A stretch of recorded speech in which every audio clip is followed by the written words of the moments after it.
여러분들 혹시 멀미하시는 분들 계시나요? 그렇죠. 특히 어린아이들은 이렇게 멀미를 하는데 저도 어렸을 적엔 멀미를 했습니다. 뭐 어느 정도까지 멀미를 했냐면 이제 제가 타야 될 저기 버스가 오잖아요. 그러면 여기서부터 욱욱하기 시작하는 거예요.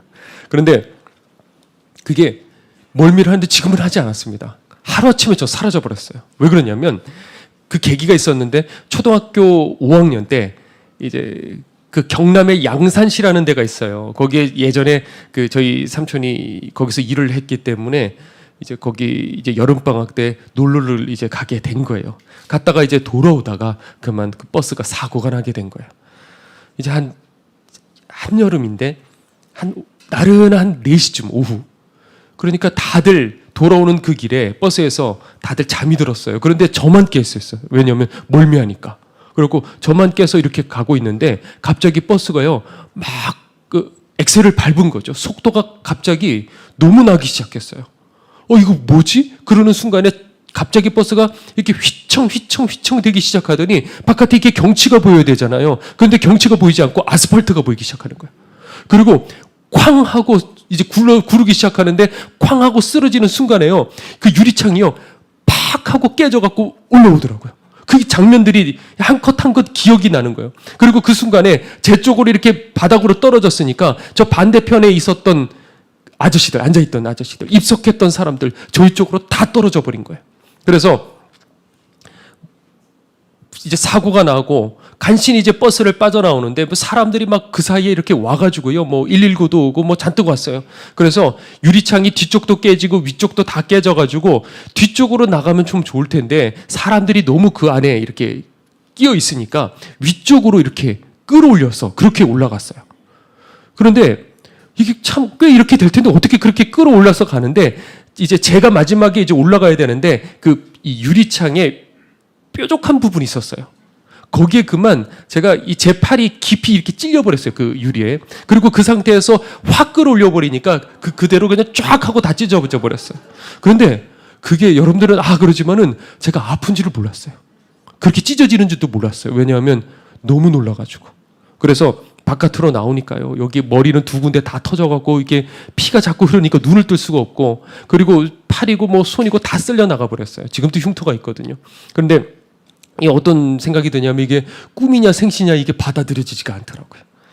그런데 그렇게 해가지고 어떻게 했냐면 이제 병원에 한 달간 이제 입원을 했는데 사실 더 있어야 되는데 도중에 퇴원을 해버렸어요. 강제로. 왜 그러냐면 계약이니까. 학교 가야 되니까. 그땐 다 여러분들 그러지 않았습니까? 곧 죽어도 무조건 학교는 무조건 가야 되는 거야. 그래갖고 그냥 중간에 퇴원을 해버렸어요. 제 아내도 그러는데 아프고 막 열이 나고 힘이 들어도 무조건 그냥 학교는 다 가야 되는 거야. 여러분들 다 옛날에 그러지 않았습니까? 다른 상은 우리들은 몰라. 12년 동안 개근상만큼 우리 반드시 타야 돼. 이게 무슨 어떤 역사적 사명을 띠고 우리들은 반드시 학교. 성적 우수상 우리들에게 이거 사친 거예요. 우리 그렇게 살아왔단 말이에요. 근데 그렇게 이제 사고가 났는데 이제 제 앞에 할아버지가 창문가 쪽에 타셨어요. 저도 창문가였었고 바로 앞에 이제 할아버지가 타셨는데 근데 그만 그 버스에 이 팔이 바깥으로 나가서 버스에 끼어버린 거예요. 그러니까 아저씨들이 잔뜩 그렇게 버스를 붙들고 하나 둘 셋 하고 이렇게 드는데 잘 안 들어지는 거예요. 몇 번을 하는데 팔이 또 끼고 드는데 또 팔이 끼고 안간힘을 쓰는데 이게 제가 그 순간에 만감이 교차하는 거예요. 이게 운명이라는 게 한순간이구나. 왜냐하면 그 할아버지는 사고 나기 직전에 바로 전 정류장에서 그 할아버지가 탔어요. 그리고 그때 그 자리에서 내린 사람이 있었고 어떤 사람은 급하게 그 버스를 달려와서 탄 사람이 있었고 이게 신앙도 마찬가지구나. 누구랑 함께하는 게 중요한 거구나. 어느 버스를 타느냐, 어느 교회와 함께하느냐, 누구와 함께하느냐, 누구에게 말씀을 듣느냐, 누구와 함께 우리들이 신앙생활을 하느냐, 누구와 함께 동력자를 그 길을 걸어가느냐. 이런 하나하나가 얼마나 중요하구나. 여러분들 지금은 이게 평안해 보인단 말이에요. 그런데 그날 올 적에 마지막 그날에는 아수라장이 될 거예요. 지금은 다 같이 우리들이 찬양 부르고 뜨겁게 기도하잖아요. 그런데 언젠가는 이때가 그리울 날이 올 거예요. 다 구원받으면 얼마나 좋겠습니까? 당연히 다 구원받아야 되지만은 이 중에 구원받지 못할 사람들이 왜 없겠습니까? 세상이 끝이 오고 점점 사단이 활개칠 적에 그때 여러분들 생각하게 될 거예요. 내가 그때 더 찬양할 걸. 그때 더 뜨겁게 찬양할 걸. 그때 내가 더 간절히 기도할 걸. 그런 날이 분명히 올 거예요. 기도도 예전 같지 않을 거예요. 여러분들 뜨겁게 기도하는 그런 재단들이지 않습니까? 그러면 그 자리에 누군가가 처음 이 자리에 왔을 적에 후두두둑 눈물부터 나는 거예요. 왜?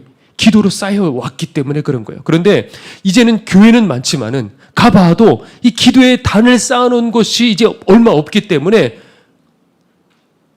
가도 막혀 있는 거예요. 답답한 거예요. 그러니까 혼자 이 영적으로 돌파하기 힘든 그런 시대란 말이죠. 우리가 이렇게 모이는 이유가 있단 말이에요. 그냥 각자 그냥 예배드리고 그냥 혼자서 묵상하고 그런 게 아니에요. 우리가 다 같이 이 시간에 눈물 흘리고 통성으로 기도했을 적에 여기에 하늘문이 열리는 거예요. 주님께서 임재하시는 거예요. 동력자 없이 외로이 떨어진 성도들 마지막 때 사단은 기가 막히게 잘 알고 달려들어서 결국에는 집어삼키는 거예요. 그런 시대가 온단 말이에요. 제가 시골에 전도사로 갔을 적에 이제 복날이 지났는데 이제 복날이 되면 이 동네 강아지들이 이렇게 사라지더라고요. 근데 이 시골 골목에 보면 이 강아지 2마리가 있었어요. 계집이 하나가 있고. 그런데 그 복날이 돼가지고 거기 사는 청년이 얘기해 주더라고요. 얘네들 저희 집에서 오늘 그냥 몸보신 하기로 했어요. 그렇게 하더라고요. 그런데 복날이 말복이 지났는데 얘네들이 그대로 살아있는 거예요. 어떻게 된 거냐 그랬더니 얘네들 너무 말라가지고 뭐 잡아먹을 게 없다는 거예요. 그런데 왜 이렇게 말랐냐 그랬더니 아무리 밥을 줘도 밥을 먹지를 않고 뭐 메뚜기 같은 거 이런 거 잡아먹고 이러니까 얘가 살을 찌지를 않는 거야. 그래갖고 걔네들은 그 해에 살아남았어요. 근데 그게 끝이 아니었어요. 주인이 한 해 동안 그 다음부터 어떻게 했냐면 계속해서 이 강아지들에게 맛있는 것을 이제 주기 시작했어요. 그러니까 여러분들 다 이유가 있는 거예요. 맛있는 거 줄 적에는 여러분들. 자, 어느 날부터 거기를 지나가는데 이 강아지들이 토실토실 이렇게 살이 찌기 시작을 했어요. 그리고 제가 보면서 저거 안 되는데 지나갈 때마다 제가 걱정이 다 되기 시작하는 거예요.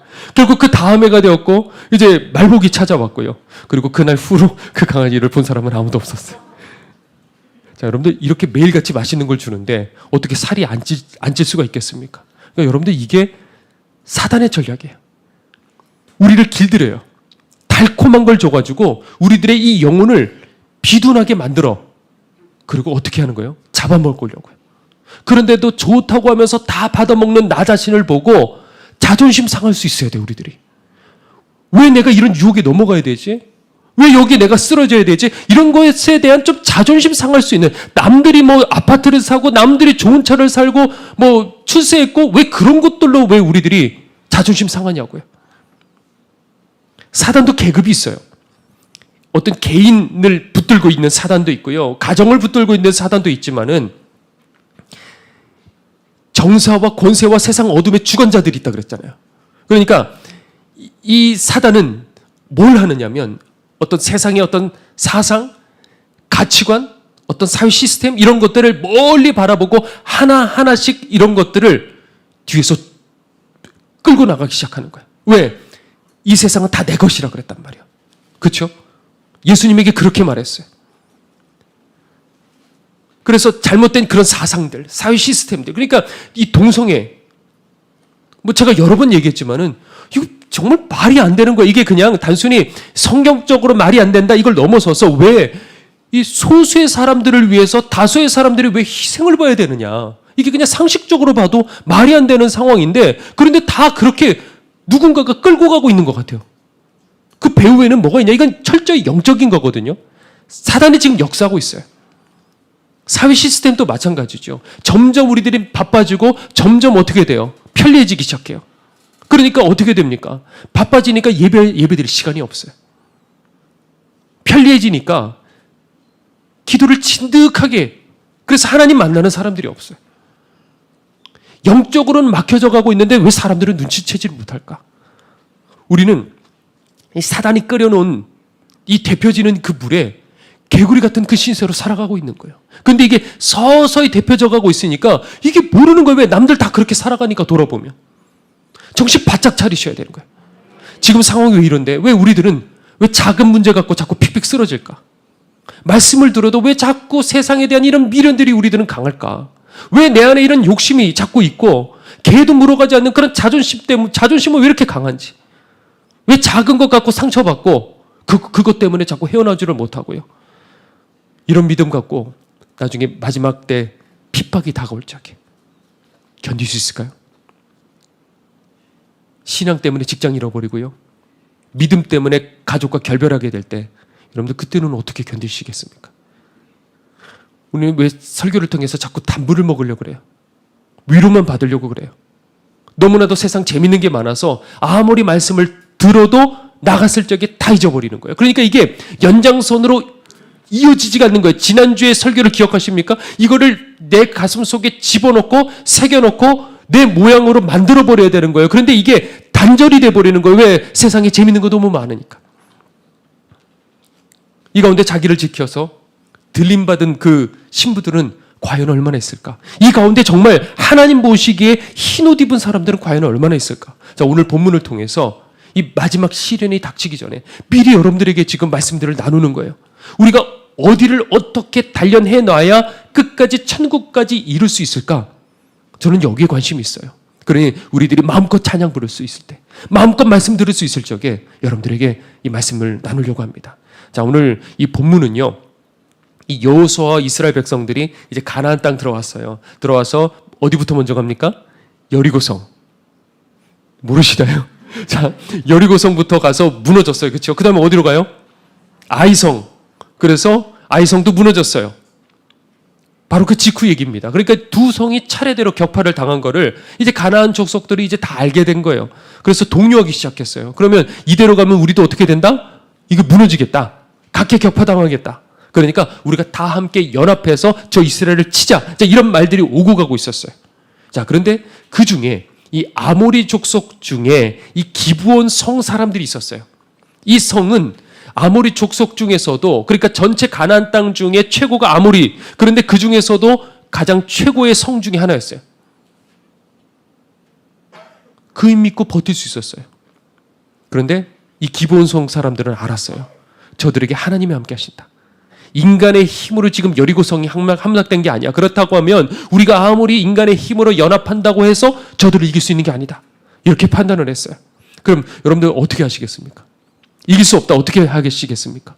그러면 얼른 주님께서 뭐라고 그러셨냐면 비용 계산해서 얼른 먼저 가서 화친을 청해야 될 것이다. 자, 그런데 정상적으로는 화친을 맺을 가능성이 없어야 해. 0%예요. 왜? 이스라엘은 이미 가나안 땅에 케렘을 선포를 했거든요. 그러면 쥐새끼 하나도 살아남을 수 없어요. 어린 아이까지도. 그 누구도 살아남을 수가 없어요. 그럼 이게 얼마나 무섭겠습니까? 자, 이 얘기를 왜 하냐면 마치 이것이 종말 앞에 있는 우리들 모습 같은 거예요. 불심판 앞에 있는데 지금 사단이 마지막에 발악하고 있는데 정신 못 차리는 이 시대 우리들 정신 바짝 차려야 되는 거예요. 아멘? 정신 바짝 차리셔야 되는 거예요. 우리가 세상에 빠져 있을 때가 아니에요. 어영부영 쳐다보고 있을 때가 아니라 이 기본성 사람들은 가만히 있지 않고 생각을 했어요. 이대로 우리 죽을 수 없다. 그래서 어떻게 했냐면 사신을 보내는데 이게 가난한 사람이라는 걸 사신을 보냈을 적에 알면 넌 니네랑 조약을 맺을 수 없어. 왜? 니네는 가난한 사람들이잖아. 니네 다 죽어야 돼. 그러니까 이게 화친을 맺을 수가 없어요. 그래서 마치 멀리서 온 사람인 것처럼요. 그래서 옷도 다 낡아빠진 옷, 그리고 구멍난 헤어진 그런 신발, 그리고 빵을 이제 가지고 갔는데 다 그 썩어서 곰팡이 난 그런 빵을 아예 준비를 해가지고 그러고 간 거예요. 가서 이제 화친 조약을 맺자고 하니까 이제 이 족장들이 이렇게 보는 거 아래 위로 니네 가만히 보니까 이게 생긴 게 보니까 이게 가난한 사람 같은데 우리랑 안 된다고 그렇게 얘기를 하니까 우리 아니라고. 우리는 멀리서 왔다고. 우리 옷을 보라고. 우리 지금 헤어진 이 신발을 보라고. 이 빵을 보라고. 우리 멀리서 왔다고. 이러니까 다들 거기에 그냥 홀라당 그냥 넘어간 거예요. 순진하게. 그래갖고 그 자리에서 하나님 앞에 맹세를 하고 그리고 화친 조약을 맺어버린 거예요. 그런데 3일 후에 속았던 걸 알았어요. 이 사람들이 기본성 사람들이었던 거예요. 얼마나 이게 황당하겠습니까? 근데 이제 물을 수도 없어요. 왜? 하나님 앞에 맹세했으니까. 그래갖고 이게 속았다는 걸 아니까 화가 나서 이제 여호수아가 이들을 불렀어요. 그리고 오늘 본문이죠. 저주를 하면서 대대로 너희들은 하나님의 집을 위해서 나무 패고 물 깃는 자가 되라. 그랬어요. 자, 그랬을 적에 기본성 사람들이 어떻게 됐어요? 그래도 좋은 거예요. 왜? 살 수만 있다면 그래도 상관없어요. 여러분들, 이 이야기를 통해서 마지막 때 하나님 진노 앞에 사단이 곳곳에 우리들 앞에 함정들을 심어놓았는데 그 영적 함정에 빠지지 않고 천국까지 이룰 수 있는 영적 원리가 이 안에 들어가 있는 거예요. 자, 들을 준비가 되셨죠? 자, 첫 번째입니다. 첫 번째는 뭐냐면 주도권이 내게 있다고 여기는 순간 끝장이다. 뭐라고요? 주도권이 내게 있다고 여기는 순간 끝장이라는 거예요. 자, 믿음이 무엇인지 제대로 가르쳐주는 사람이 없는 거예요. 이 시대에. 교회를 다니면서 구원받았다고 여기고 그냥 그렇게 시작을 했잖아요, 우리들이. 제가 처음 복음을 알게 된 순간에 너무 속상한 거예요. 왜냐하면 여기에 목숨이 달려있어요. 복음 하나에. 이게 한 끗 조금만 틀려버리면 거기에 영원한 운명이 달려있어요. 근데 정확하게 알려주는 사람이 없어요. 그냥 교회를 어느 순간에 저도 다니고 있었던 거예요. 적어도 이 부분만 정확하게 알려줬다고 한다면 많은 사람들이 살아날 기회가 있었을 텐데 이거를 가르쳐주지 않으니까 속상했어요. 그러니까 평생을 교회를 다녀도 가짜 믿음 갖고 본인도 모르고 살아가는 거예요. 저 신천지 살 거라고 생각하잖아요. 우리야말로 정말이 진짜라고 생각하잖아요. 근데 안타까운 거예요. 아니란 말이에요. 가짜 믿음을 갖고 있는데 그게 신천지만 그런 게 아니라 혹 우리들도 그럴 수 있다는 거예요. 여러분들 구원받는 믿음이 뭡니까? 구원받는 믿음이란 간단한 거예요. 성경에 있는 거예요. 예수님이 나의 구세주가 되시는 거. 그리고 그분이 동시에 나의 뭐가 되시는 거예요? 주인 되시는 거예요. 이거예요. 이게 믿음이에요. 그런데 중요한 건 구세주가 되시는 건 간단해요. 그런데 나의 주인이 되시는 것, 내 마음의 그 순간에 주님 나의 주인이 되어 주시옵소서. 이 정확한 결단이 없는 거는 그건 다 가짜 믿음이라는 거예요. 근데 첫 단추부터 잘못 깬 사람들이 너무나도 많아요. 어렸을 적부터 교회 다니는 게 이게 너무 익숙하니까 주님과의 어떤 이 분명한 관계를 정립한 적이 없는 사람들이 많은 거예요. 이걸 잘 들으셔야 돼요. 어느 순간 하나님과 나와의 1:1 이 관계를 정립하지 않고 그냥 신앙생활을 하는 거예요. 그러니까 어떻게 되냐면 내가 예수를 믿어주는 그 자세가 되는 거죠. 주도권이 누구에게 있는 거예요? 나한테 있는 거예요. 그러니까 선택도 내가 하는 거예요. 그러니까 버리는 것도 누가 하는 거예요? 내가 버리는 거예요. 그러니까 내 태도가 안 바뀐 거예요. 복음의 지식은 가지고 있을지 모르겠지만 그 핵심이 없는 거예요. 그러니까 평생을 신앙생활을 해도 천국에 이르지를 못하는 거예요. 예배도요. 기분 좋으면 나와요. 그리고 기분 나쁘면 안 나와요. 왜? 주도권이 누구에게 있어요? 나한테 있으니까. 신앙이 기분의 좌우가 되는 거예요. 기분 좋을 적에는 신앙이 좋은 것 같아요. 그러다가 문제가 생기면 어느 날 사라져버리는 거예요. 왜? 하나님보다 내 기분에 따라서 신앙생활을 하기 때문에 그래요. 그게 진짜 종일까요? 하나님 때문이라면 그것 때문에 교회 안 나올까요? 정말 하나님 때문이라면 좋을 적에는 모른다고요, 여러분들. 이게 지금 내가 무엇 때문에 신앙생활 하는지 모르는 거예요. 목사도 모를 수도 있어요. 지금 내가 이 의무감으로 여기 서 있는 건지 정말 주님의 종으로서 서 있는 건지 여러분들도 모르는 거예요. 우리 안에 자아가 있어요. 누구나 이렇게 자아가 있어요. 이게 살아있단 말이에요. 이게 십자가에 못 박혀 죽어야 되는데 우리는 살아있단 말이에요. 그러나 적어도 구원은 이 자존심을 꺾을 때 일어나게 되는 거예요. 아멘? 이 기본 사람들이 든든한 자기성 의지하고 자존심 세웠다고 한다면 살 수 있었을까요? 아닌 거예요. 바짝 엎드려 꺾어버린 거예요. 25절에 이렇게 되어 있습니다. 보소서 이제 우리가 당신의 손에 있으니 당신의 의향에 좋고 옳은 대로 우리에게 행하소서. 당신들이 알아서 하소서. 주님을 영접한다는 의미가 이거예요. 이런 자세예요. 이제 저를 어떻게 해도 상관없어요. 살려만 주시면 됩니다. 대대로 종노릇해도 상관없습니다. 어떻게 그냥 당신들 마음대로 하십시오. 제 자식들까지도요. 이게 진짜 구원이에요. 정말 이 마음 갖고 여러분들 예수님 믿으셨습니까? 이런 계기가 여러분들에게 있었습니까? 주님과의 1:1 관계에서. 우리는 살려고 예수님의 종이 된 거예요. 종이라는 거는 내가 싫어도 하라 그러면 하는 게 종인 거예요. 어떻게 다 뭐 좋은 것만 내 마음에 드는 것만 하겠습니까? 내 좋은 것만 하는 그거는 믿음이 아니에요. 여러분은 정말 종이십니까? 종으로 받아들여지기만 해도 감사하십니까? 구원은 값싼 은혜가 아니라고요. 아직 진짜 은혜를 받아본 적이 없는 사람은요, 여전히 주도권이 내게 있어요. 그걸 보면 알 수 있다고요. 은혜는 동일해요. 그런데 내 자세가 바뀌지 않았기 때문에 그게 값싼 은혜로 보이는 거예요. 값싸게 보이는 거예요. 그런데 진짜 은혜를 받으면요, 영원히 종이 되어도 상관없으니까 나 살려만 주십시오. 여러분들이 이 지점이 있었습니까? 근데 우리가 또 착각하는 게 하나가 있습니다. 지금 이 얘기를 다 듣고 나 그거 알아. 나도 그런 은혜 예전에 체험했지. 이게 마치 수능 시험에 합격한 사람처럼 난 예전에 지나갔어 라고 안심하는 사람이 있어요. 근데 제가 여러분들에게 경고합니다. 어느 순간 알고 보면 이게 어떻게 되냐면 내가 다시 그 주도권을 뺏어갖고 내가 가지고 오는 거야, 다시. 겉은 겸손해 보여요. 그런데 속으로는 그 어떤 마음을 가지고 있냐면 자기도 모르게 내가 뭔가 됐다고 생각하는 거야.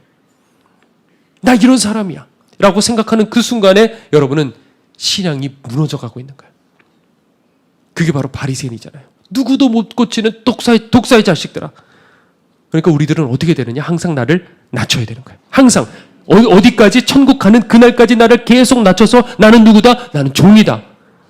나 같은 거 불러주셔서 감사합니다. 5시에 부름받은 그 종, 그 마음, 집으로 돌아왔을 적 돌아오는 그 탕자의 그 마음, 그리고 하늘을 감히 우러러 쳐다보지 못했던 그 세리의 기도의 그 마음, 어디까지? 천국 가는 날까지 우리는 그 마음 갖고 살아가야 되는 거예요. 박보영 목사님의 할아버지신 박용인 목사님이요, 항상 이 둘로 찢어진 그 교회에 가셔서 제일 어려운, 그런 교회는 교회가 아무리 커도 다들 안 가요. 그런데 그곳으로 가는 거예요. 옛날에는 이제 감리사님의 이제 권한이 강했기 때문에 그리로 가라 그러면 무조건 갈 수밖에 없었어요. 그렇게 가시기도 하고 자원해서 가시기도 하고, 그래서 그런 찢어진 교회들을 많이 그렇게 살리셨어요. 일단 교회로 가시면 어떻게 하냐면 이 가만히 옛날 그거를 들고요, 강대상에 올라가셔서 거기서 이제 금식 기도하시는 거예요. 아무것도 안 드시고. 그러면 사람들은 저거 다 쇼하는 거지, 그 상태로 40일이 지나는 거예요. 그러면 다들 그냥 목사님이 그냥 그 자리에서 쓰러지시니까요. 다들 그냥 우리가 잘못했다고, 우리 안 싸우겠다고, 그리고 그러면 이제 서로 그러면 오라고, 그래서 서로를 이렇게 맞잡게 하고 서로 화해를 시키고 그 교회가 하나가 되게 하고 그렇게 하셨어요. 그런데 또 오는 날이었어요. 또 다른 교회로 이제 파송이 됐는데 그 교회도 여전히 또 찢어졌어요. 그래서 매번 하시던 것처럼 가만히를 들고 그리고 강대상으로 이제 올라가셨는데 금식을 하시는 중에 환상이 펼쳐지더래요. 그 환상 중에 주님이 서 계셨고, 그리고 주님께서 이렇게 말씀하시더래요. 네 모습을 보고 싶냐 그러시더래요. 여러분들 같으면 뭐라고 대답하겠습니까? 자신 없습니다. 네, 보고 싶습니다 그러셨대요. 그런데 어떤 모습을 보여주시냐면 다 떨어진 옷을 입고 삐쩍 마른 거지 모습으로 보여주시더래요. 깡통을 찬 그 모습. 평생 가장 힘들게 목회하셨어요. 일제강점기 때 어떻게 하셨냐면 그 목사님들 다 모여있는 그 연회라는 게 있거든요. 그 회의를 1년에 한 번씩 하는데 거기서 다들 신사참배 오케이 하는데 혼자서요, 젊은 목사 하나가 신사참배 안 됩니다 하고 소리를 지르다가 당신 그러면 잡혀 들어간다고 목숨을 걸고 혼자 이렇게 반대하고요. 그래서 그 박 목사님 어머님께서요, 제 할머님이신데 그 처녀 시절에 저 집안 아들이랑 결혼하면 옥중 수발해야 된다고, 절대로 결혼하면 안 된다고 주위에서 다 말렸대요. 그런 얘기를 해주셨어요. 그리고 예수님 믿으셨을 적에 박용인 목사님은요, 어마어마한 재산들을 가지고 있었는데 그거를 전부 다 나눠주고 그 밑에 종들을요 전부 다 그 노비문서 찢어버리고 다 자유자로 만들어줬어요. 그런데 그분이 거지 모습이라고 한다면, 그 얘기를 듣는데 그럼 나는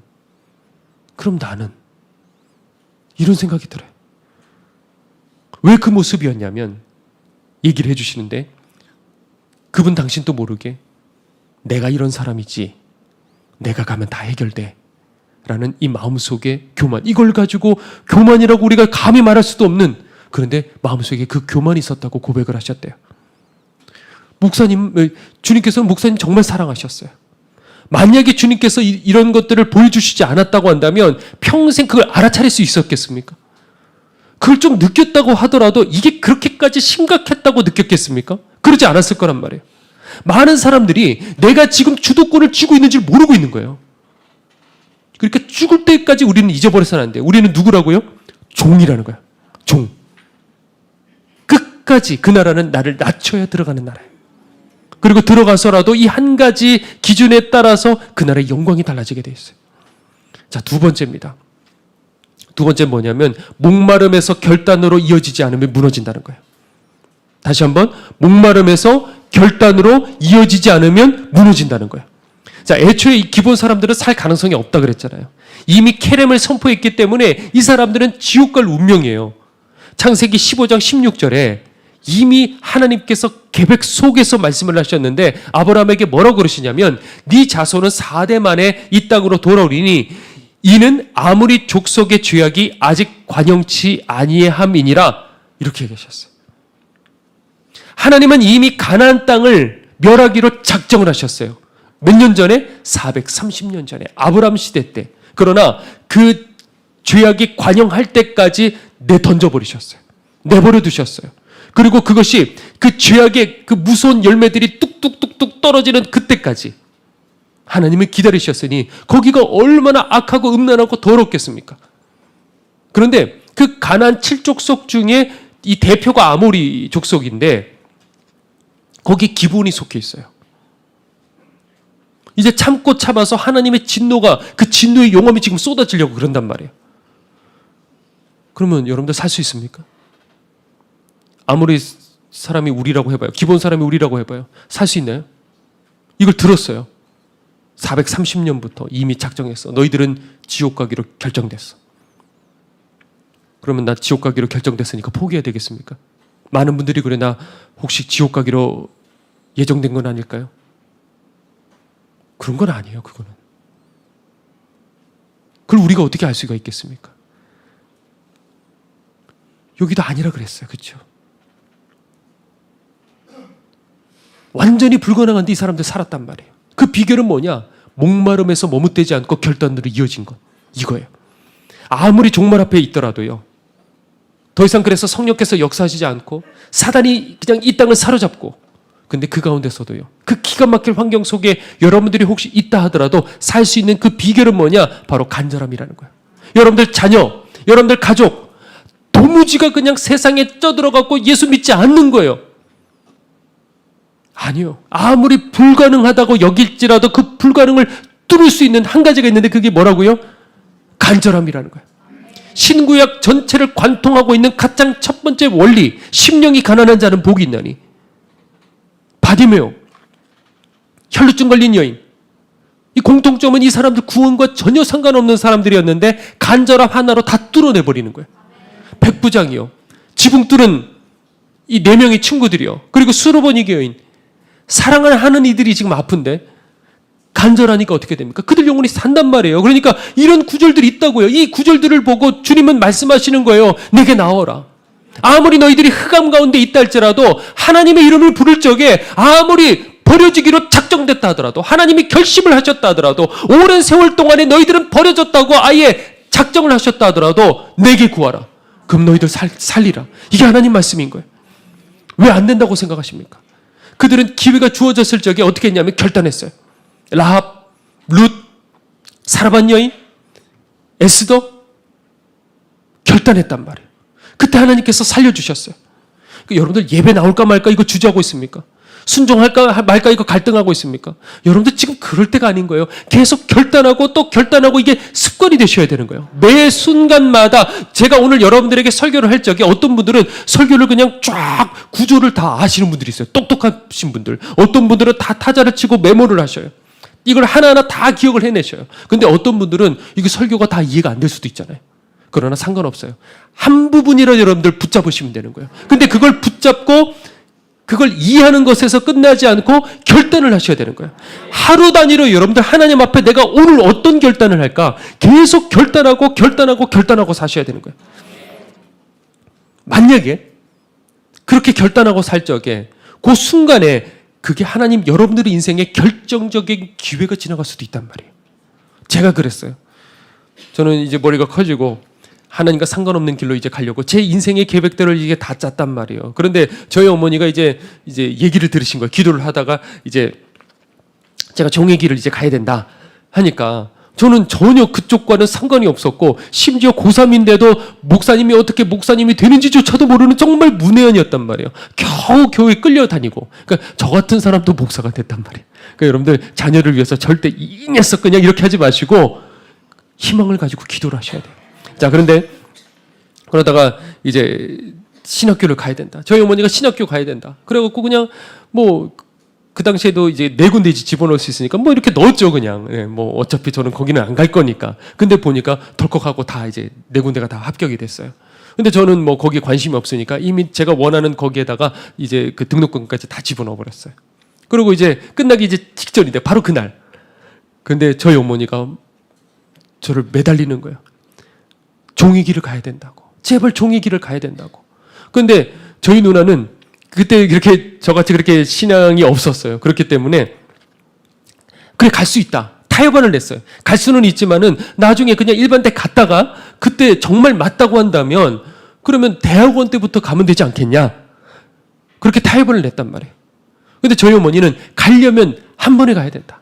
한 번에 그냥 순종해서 그렇게 가야 된다. 그리고 제가 그 사이에서 갈등을 하다가 갑자기 저희 어머니가 저를 위해서 얼마나 고생하셨어요. 포장마차에서 호떡 팔고 감자떡 팔고 그렇게 고생했는데 내가 그거 뭐 효도 하나 못 해드리겠어? 그런 마음이 갑자기 쑥 하고 들어오더라고요. 그래서 알았다고 그냥 나 신학교 가겠다고 해가지고 그날 그냥 그 등록금을 빼가지고요. 신학교까지 가는데 이게 거리가 꽤 있어가지고 아슬아슬하게 30분 전에 겨우 집어넣었어요. 근데 그게 그 결심이 지금 운명을 바꿨어요. 왜냐하면 신학교를 들어갔는데 뭐 가보니까 아는 게 하나도 뭐 아무것도 없잖아요, 저는. 그러니까 가놓고 이걸 어떻게 해야 될까? 난 신학생인데 적어도 성경 한번 통독해 본 적 없으니까 성경을 한번 통독을 해보자. 그리고 그때부터 읽기 시작을 하다가 그때 눈이 열리기 시작했어요. 제가 구원이 없다는 걸 알았어요. 그때부터 하나님을 찾았고 그리고 주님을 인격적으로 만났어요. 그러니까 이 하나의 결단으로 인해서 뭐 제가 목사가 되고 아니고 그거이기 전에 제 영혼이 주님을 만나게 됐던 거예요. 미국에 산 성도가 역이민을 하신 거예요. 어렸을 적부터 온 가족이 다 미국으로 건너가서 거기에 뭐 다 친척이고 다 그쪽에서 이제 살고 계시는데 완전히 정착을 했어요. 자녀들도 미국 생활 다 익숙한데 영혼이 살기 위해서요. 이 한 가지 때문에 역이민을 해서 길튼교회 등록을 하고 그리고 이 주변에 이렇게 이사를 오셨어요. 제가 그걸 보는데 얼마나 놀랐는지 이걸 어떻게 해야 되지? 하나님 저도 저분 같은 간절함과 단호함을 제게도 주십시오. 제가 이 얘기를 바로 얼마 전이었는데 다른 성도님에게 얘기해서 이런 분이 계셔요. 얘기를 하는데 옆에서 듣고 있던 성도님이 이렇게 얘기를 하시는 거예요. 목사님 저도 미국 살다가 얼마 전에 역이민했어요. 그러시는 거예요. 이럴 때 어떤 생각이 드냐면 난 목사이기만 하는구나. 정말 살려고 모든 것들을 정말 제자들처럼요 포기하고 던져버린 거예요. 그렇다고 여러분들 다 역이민해라 이런 얘기가 절대 아니에요. 며칠 전에 또 이런 얘기를 들었어요. 미국에서 한 온라인 성도가 계시는데 지금 오늘 이 설교를 들으실 거란 말이에요. 듣고 오늘 주일 하루에 3번을 들으신대요. 설교를. 저도 제 설교를 3번 못 들을 것 같은데 3번을 듣고 피사까지 다 하신다는 거예요. 그러니까 그 땅이 아무리 음란하고 더러워도 하나님께서 남겨주신 그 사람들이 있구나. 목마른 사람들이 있구나. 그 증거는 다른 것이 아니고 목마름과 결단이라는 것이죠. 이 과거 이 소련이 이제 소련으로 됐죠. 공산화가 됐죠. 그때 그리스도인들은 뭐 다 붙잡혀가고 성경도 다 뺏기고 그리고 아닌 척하고 그러고 살아갔단 말이에요. 그런데 그 속에서 그 오랜 세월 동안에 수십 년의 세월 동안에 이 공산주의에 물들지 않고 신앙을 지켜낸 사람들이 있었어요. 어떻게 신앙을 지켜낼까? 예배를 드릴 수 있습니까? 말씀을 볼 수 있어요? 송두리째 다 뺏겼어요. 그런데 이 사람들을 지켰던 게 다름 아니라 성경 말씀이었어요. 왜? 어떻게? 그냥 아멘이 아니라 이게 어떻게 됐냐면 성경이 없는데 이 사람들이 어떻게 성경을 볼 수 있었냐면 이 공산당이 이 기독교를 비판했을 적에 인용했던 성경 구절. 공산당 찬양하는 책인데 성경을 비판했을 적에 인용했던 그 성경 구절들을 모아서 그거를 계속 묵상하며 살아갔다는 거예요. 목마름을 가진 사람은요 시련을 이겨낼 수가 있어요. 그런데 목마름이 없는 사람은 지금은 살아있는 것 같죠. 다 같이 뜨겁게 기도할 적에는 나도 덩달아 기도하면서 나도 살아있는 것 같아 보여요. 그런데 앞으로 여러분들 지금 다시 한번 말하지만 시련이 닥칠 적에, 사단이 주는 그 시련이 닥칠 적에 목마름이 없는 사람은 버틸 수가 없는 거예요. 그러니까 여러분들 더 이상 형식적인 예배, 그런 예배 드리지 마십시오. 일찍 나오시고 부르짖어 기도하시고 눈물로 예배 드리셔야 되는 거예요. 그러면 이런 습관이 결국 누구를 살리냐면 내 영혼을 살리게 될 거예요. 자, 세 번째입니다. 사람 앞에 바로 설 때 하나님 앞에서도 바로 서게 된다. 다시 한번, 사람 앞에 바로 설 때 하나님 앞에서도 바로 서게 된다는 거예요. 가끔 우리가 하나님 앞에서는 내가 정결하고 하나님 앞에서는 내가 똑바로 살려고 하지만 사람을 무시하는 경우가 있어요. 자, 그런데 성경을 보면 하나님의 법칙이 있는데 그중 하나가 뭐냐면 하나님께서는 사람을 통해서 일하신다는 거예요. 물론 직접적인 역사도 하시죠. 그러나 보통 대개는 사람을 통해서 역사를 하셔요. 그래서 아나니아와 삽비라가 이 베드로 앞에 거짓말했잖아요. 그런데 하나님이 그들을 치셨어요. 다윗은 지 목숨이 달아나는데도 불구하고 기름 부은 이 사울을 죽이지를 않았단 말이에요. 그랬을 적에 하나님께서 다윗을 세우셨어요. 믿음도 마찬가지죠. 내 마음으로 믿는 것. 그런데 어떻게 해요? 동시에 입으로 시인하는 거는 뭐냐면 사람들 보는 앞에서 저는 예수님 믿습니다 고백하고 세례받는 거. 이걸 믿음의 조건 중에 하나였어요. 자, 오늘 본문도 마찬가지죠. 자, 기브온 사람들이 하나님 우리 살려주세요 했어요? 그렇지 않았잖아요. 이스라엘 백성들과 계약을 맺었어요. 자, 그런데 그걸 누가 받아주셨냐면 하나님이 받아주셨어요. 그게 어디 나오냐면 여호수아 이제 10장으로 가면 이제 이스라엘과 이제 기브온 족속 간에 이제 계약을 맺었잖아요. 그런데 그때 그거를 이 가나안 나머지 족속들이 야, 어떻게 니네들이 배신할 수 있냐? 우린 가만히 두지 못해. 그리고 연합을 해서 이 기브온 성을 치려고 왔어요. 자, 그랬을 적에 이 기브온성 사람들이 우리랑 계약하지 않았냐고, 우리 구원해달라고 해가지고 이스라엘 백성들이 출전을 했어요. 자, 그런데 그 가운데 이제 중요한 대목이 나오는데 이제 하나님께서 여호수아에게 이렇게 말씀을 하셔요. 이제 출전해서 이 나머지 가나안 땅 사람들과 싸우러 갔을 적에 뭐라고 그러냐면 두려워 말라. 내가 그들을 너의 손에 붙이겠다. 그렇게 말씀해 주셨어요. 그러면서 어떻게 하시냐면 그 전쟁, 기본을 살리는 그 전쟁에서 우박이 떨어지는 거예요. 잔당들이 있을 적에 다 우박을 떨어뜨리시고 그리고 그 잔당까지 하나도 남김없이 다 끝장내게 하시기 위해서 해를 가다가 멈추게 만드셨어요. 밝게 빛나서 다 보게 하려고. 그러니까 이스라엘 역사 전체, 성경 전체에서 이만한 기적들이 몇 번 나옵니까? 그렇게 많지 않아요. 그런데 그게 이스라엘을 위해서도 아니고 누구를 위해서? 기브온을 위해서 하나님이 이런 기적까지 보여주셨어요. 그리고 여기서 끝나지 않아요. 사무엘하 21장으로 가보면 하나님께서 다윗에게 3년의 기근을 보내셔요. 그러니까 다윗이 기가 막히잖아요. 도대체 왜 우리가 이 기근을 당해야 됩니까? 하나님, 왜 우리가 이런 기근을 당해야 됩니까? 기도를 해서 하나님 앞에 물을 적에 하나님께서 이렇게 대답해 주시죠.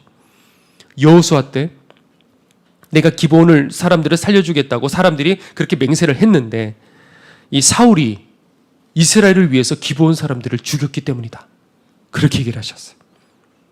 아마도 사울이 어떻게 했냐면 이 이스라엘 백성들에게 지지를 얻기 위해서 이방인이었던 이 기브온 사람들을 학살을 한 것 같아요. 그러니까 그 저주가 이스라엘에게 떨어진 거예요. 그래서 다윗이 그 남아있던 기브온 사람들을 다 불러다가 뭐라고 말하냐면 이렇게 말을 합니다. 내가 어떻게 속죄해야 너희가 여호와의 기업을 위해 복을 빌겠느냐. 진짜 이게 충격적인 거예요. 다시 한번 얘기할게요. 내가 어떻게 너희에게 속죄를 해야 너희가 여호와의 기업을 위해 복을 빌겠느냐. 그러니까 당시까지도 종으로 부렸어요. 기브온 사람들은. 그런데 왕이 직접 이 기브온 사람에게 속죄를 하고 그리고 오히려 기브온이 이스라엘을 위해서 축복을 할 적에 하나님께서 그 땅에 내려진 그 저주를 풀어주신다는 거예요. 겉모습은 종으로서 살아갔어요. 그런데 하나님은 그 마음은 누구에게 있었어요? 이 기브온 사람에게 있었단 말이에요. 도대체 하나님께서는 기브온 사람에게 어떻게 여기까지 하실까? 아마 좋게 잘 보신 것 같아요. 그거는 다른 아니라 오늘 얘기한 것처럼 살기 위해서 불가능한 속에서도 하나님 나 좀 살려달라고 제발 살려달라고 어떻게 해서도 상관없다. 그걸 하나님께서 좋게 보신 것 같아요. 그리고 동시에 또 하나 뭐냐? 그만큼 사람과의 관계가 중요하다는 거죠. 박 목사님께서 처음 이제 은사를 이제 받으셨을 적에 어느 날 그 멘토셨던 전도사님께서 종이에다가 이름을 잔뜩 이렇게 쓰셨대요. 그리고 그 이름을 보고 생각나는 대로 말을 해봐라. 그렇게 해서 목사님이 그 종이를 보시면서 떠오르는 그 이름대로 이 사람은 이런 사람이에요. 이 사람은 이런 환경 속에서 살았네요. 뭐 이렇게 얘기를 다 했대요. 그리고 이 사람은 아무 생각이 안 나요. 뭐 이렇게 얘기를 했대요. 그러니까 차 전도사님이 기가 막혀 하시더래요.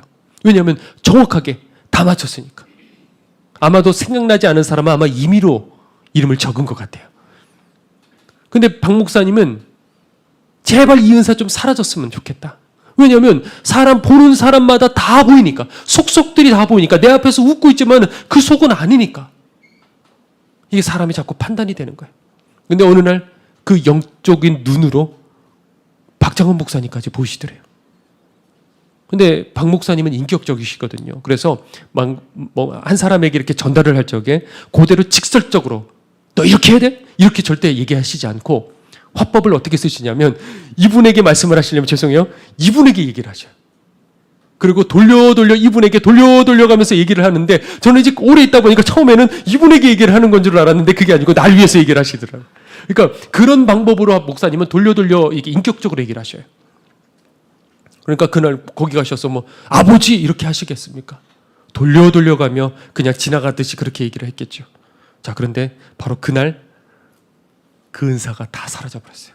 그렇게 하나님 앞에 울며불며 제발 제 은사 사라지게 해달라고 기도해도 사라지지 않았던 그 은사가 아버지에게 했던 그 말 때문에 보였잖아요. 그렇죠? 보여가지고 보인 걸 가지고 얘기를 했는데 사라져버린 거예요.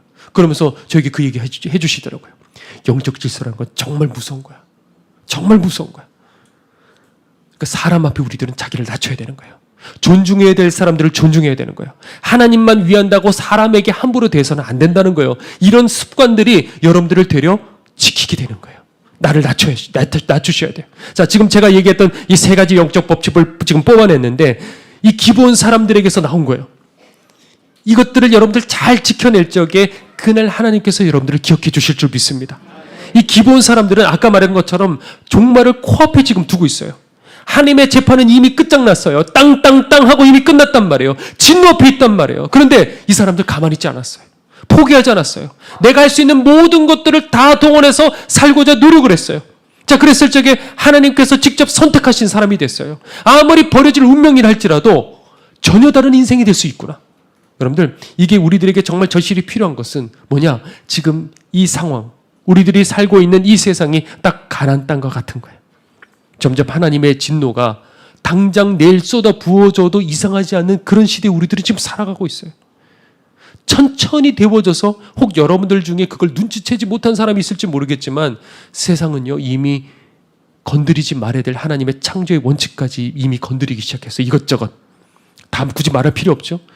여러분들 뉴스 보시면 아실 거예요. 그리고 교회는요 탐욕, 음란, 미움 이런 것들로 가득 차 있어요. 이걸 그냥 제가 대충 얘기하고 지나가는데 기가 막힐 사연들이 많은 거예요. 목사님 이런 교회가 이 교회가 이렇게 됐어요. 목사님 저희 교회가 이렇게 됐어요. 한순간에 사라져버리는 거예요. 교회가. 기가 막힐 어떻게 이렇게 더러울 수가 있을까? 어떻게 이렇게 지저분할 수가 있을까? 이런 일들이 정말 많아요.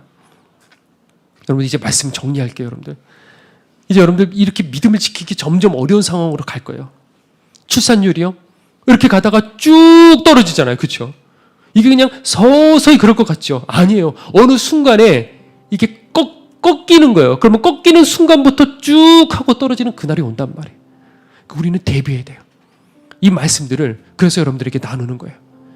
우리가 지금 드리고 있는 이 예배가 얼마나 귀한지 마음껏 주여 외칠 수 있는 이 시간들이 얼마나 소중한지 알게 될 그날이 분명히 온단 말이에요. 과거 이 공산화된 이 소련 얘기를 좀 더 하겠는데 기독교인들을 향한 그 어마어마한 핍박이 임했어요. 그것들을 통해서 우리들은 배워야 돼요. 들키면 살아남을 수가 없어요. 그런데 어떤 사람들은요 포기하지 않고요 예배를 포기하지 않았어요. 그래서 목숨을 걸고요 몰래 지하교회에서 수십 명이 애들까지 데리고 거기서 예배를 드렸대요. 근데 이제 성찬식을 하는데 어떻게 하냐면 이제 빵도 큰 거 이거를 같이 이렇게 돌려가면서 떼고, 그리고 큰 이 포도주 잔을 이렇게 돌렸대요.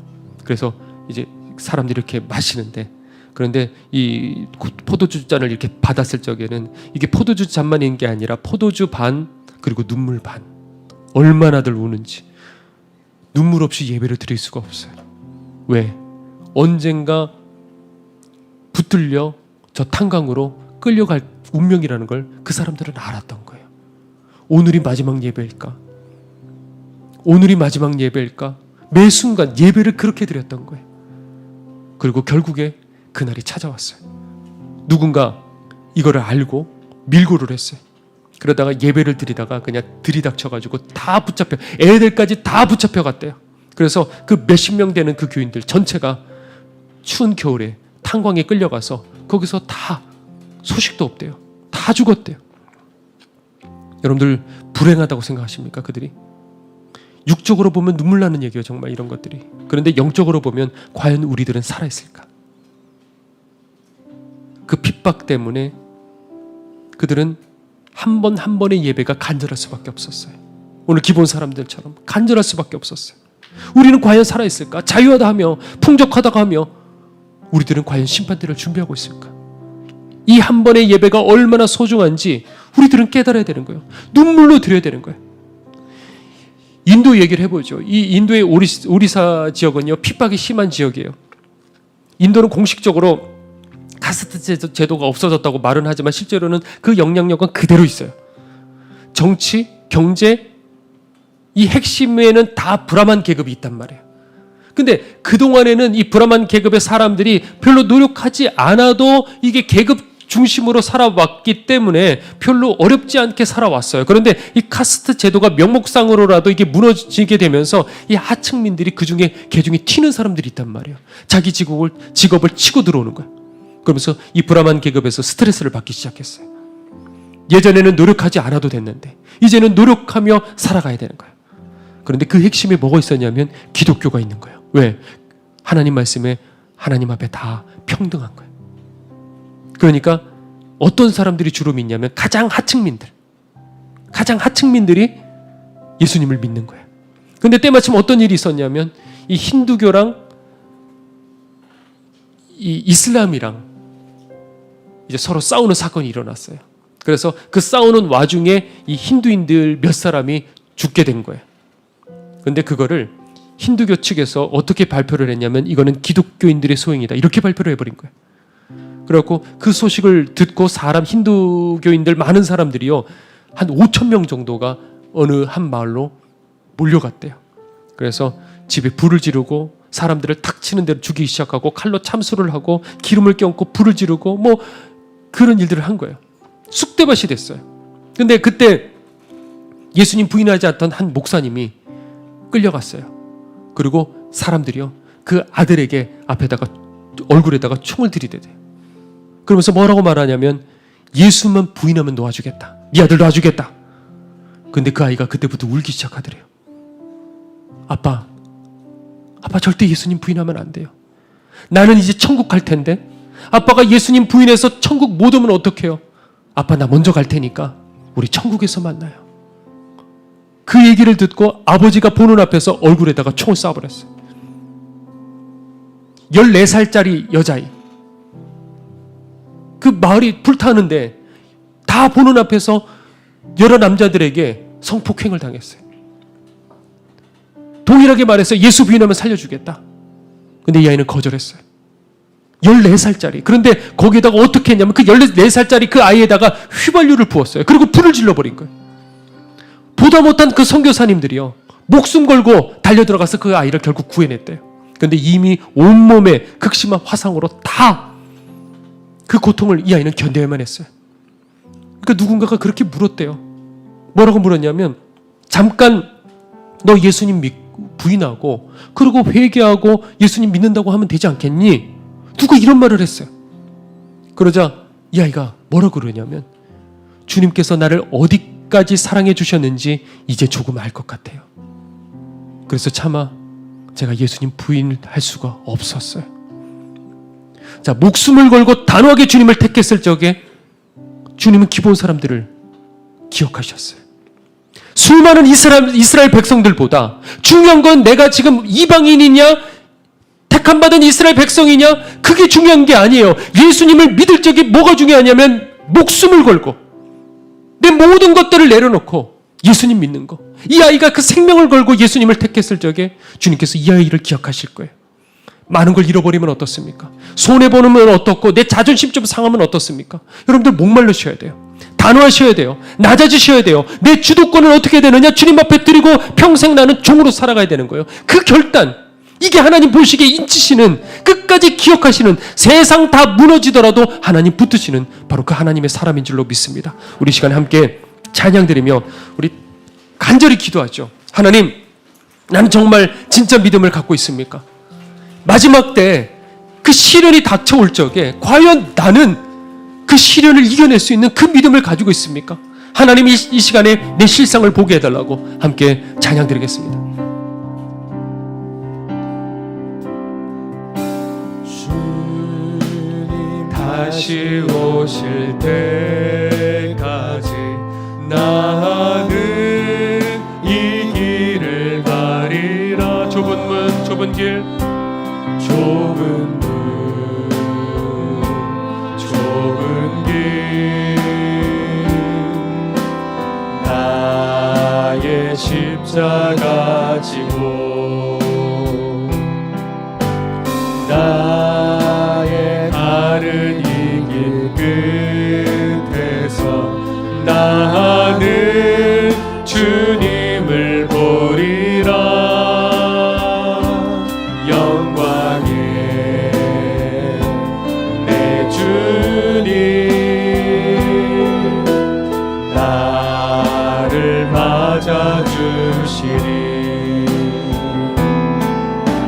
주님 다시 오실 때까지 나는 일어나 달려가리라. 주의 영광 온 땅 덮을 때 나는 일어나 노래하리.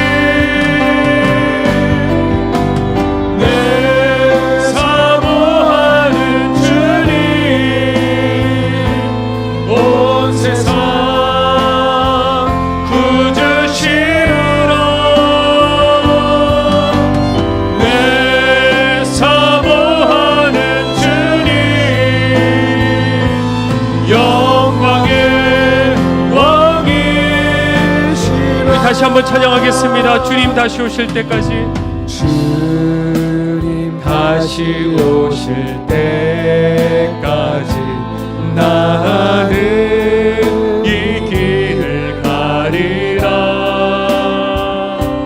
좁은 문, 좁은 길, 나의 십자가 지고 나의 가는 이 길 끝에서 나는 주님을 보리라. 영광의 내 주님, 나를 맞아주시. 주님 다시 오실 때까지, 주님 다시 오실 때까지 나는 일어나 달려. 우리 두 손 들고 찬양하겠습니다. 주의 영광 온 땅 덮을 때 나는 일어나 노래하리. 내 사모하는 주님, 온 세상 구주시러.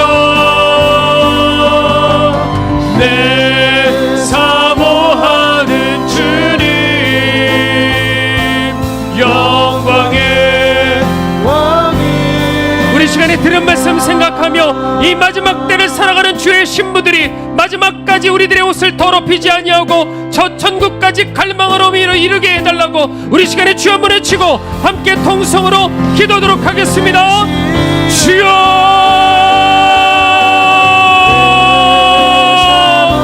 주여, 하나님, 한 번을 드리더라도 눈물 없이 드릴 수 없는 오늘 이 순간이 마지막인 것처럼 드릴 수 있는 아버지 그 진짜 예배, 하나님 우리들은 언제 드렸습니까? 살아있는 예배, 하나님께서 붙드실 수밖에 없는 오늘 이 기본적 속에 그 절박함으로 주님 앞에 나아가게 하여 주시옵소서. 주여, 어떤 사단의 미혹과 시련과 핍박 속에서도 하나님 포기치 아니하고 결국에는 저 먹구름을 뚫고 천국까지 이를 수 있도록 사랑하는 주의 성도들과 또한 온라인을 통해서 예배드리고 있는 모든 지체들까지 주님 반드시 기억해 주시사 하나님 저희들을 살려주시옵소서. 살 수만 있다면 대대로 종이 되어도 상관없습니다. 내 귀에 구멍을 뚫고 기꺼이 내 자식들까지 하나님의 종이 되어 하나님의 전에서 주님을 섬기며 살고 싶습니다. 하나님 우리들을 건져주소서. 살 수만 있다면요 하나님 다른 것 중요하지 않습니다. 우리들의 눈을 뜨게 하소서. 사단은 우리들을 천천히 데워가며 우리들을 잡아먹으려고 하는데 왜 우리들의 영적인 우리들은 점점 더 살이 찌어져가며 굳어져가며 버려져 가고만 있는 것입니까? 오늘 이 자리에 깨어나게 하소서. 그에게 영임하게 하여 주시옵소서. 이제 주님 앞에 그날을 준비할 수 있는, 재림을 준비할 수 있는 거룩한 그리스도의 신부들이 될 수 있게 하여 주시옵소서. 주여, 닫혀있는 우리들의 심령이 열리게 해주시옵시고 하나님의 말씀이 우리들에게 임하게 하여 주시사 오늘 이 자리를 떠나서도 그 말씀을 묵상하며 결단하며 살아낼 수 있는 하나님의 사람들로 저희들을 만들어 주시옵소서. 주여, 한 영혼도 잊지 마시고 우리들을 살려 주시옵소서. 하나님, 우리들의 믿음은 도대체 어떻습니까? 하나님 보시기에 저희들은 어떤 존재입니까? 아무리 이방인이고 저주를 받아 그 진노를 당하는 기본 사람이라 할지라도 살려만 주신다고 한다면, 제발 살려만 주신다고 한다면 내 어떤 일이라도 다 하겠습니다. 우리들이 그 마음까지 낮아지는 그 사람만이 진정한 성령을 받는 거듭난 사람인 줄로 믿습니다. 주님, 오늘 우리들에게 주도권을 이 시간 주님 앞에 다 내어놓게 하여 주시옵시고 이제 철저히 우리들은 낮아지고 그리고 절박한 심정으로 하나님 나라만을 바라볼 수 있는 믿음의 자녀들 반드시 삼아 주시옵소서. 하나님, 우리들을 긍휼히 여겨 주시사 한 사람도 주님 놓치지 마옵소서. 주님, 언젠가 우리들이 마음껏 아멘할 수 있는 이 시간이 그리울 날이 올 것입니다. 마음껏 주님 앞에 눈물 뿌리며 가며 기도할 수 있는 그날이 그리울 날이 올 것입니다. 하나님, 그러니 하나님 우리들도 그 소련에 살고 있었던 그 기독교인들처럼 오늘이 마지막인 것처럼 예배드리고 오늘이 마지막 그 순간인 것처럼 우리들은 그렇게 신앙생활하며 살아갈 수 있게 하여 주시옵소서.